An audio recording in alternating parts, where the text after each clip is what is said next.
ಇಟ್ಕೊಳ್ಳಿ ಅದೊಂದು ಅದು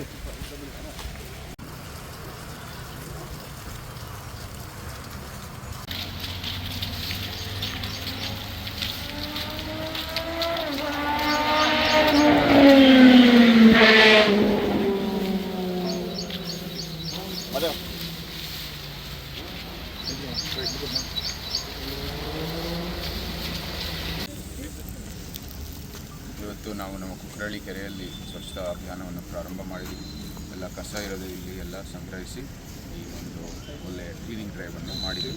ಇದೇ ರೀತಿ ಮೈಸೂರಿನ 65 ವಾರ್ಡ್ರಲ್ಲೂ ಕೂಡ ನಮ್ಮ ಕಾರ್ಯಕರ್ತರೆಲ್ಲ ಕೈ ಜೋಡಿಸಿ ಒಂದು ಸ್ವಚ್ಛತಾ ಅಭಿಯಾನವನ್ನು ಪ್ರಾರಂಭ ಮಾಡಿ ಎಲ್ಲ ಮಾಜಿ ಕಾರ್ಪೊರೇಟರ್ಗಳು ಕೂಡ ಇದಕ್ಕೆ ಕೈ ಜೋಡಿಸಬೇಕು ಮತ್ತು ಕಾರ್ಪೊರೇಟರ್ಗಳು ಕೂಡ ಕೈ ಜೋಡಿಸಿ ಮತ್ತು ನೀವು ಯಾರ್ಯಾರು ಸಾರ್ವಜನಿಕರು ಕೂಡ ಇದಕ್ಕೆ ಕೈ ಜೋಡಿಸ್ತಾರೋ ಅವ್ರಿಗೂ ಕೂಡ ಎಲ್ಲ ಜೊತೆಗೂಡಿ ಕೆಲಸವನ್ನು ಮಾಡಬೇಕಾಗಿ ನಾನು ವಿನಂತಿ ಮಾಡ್ತೀನಿ.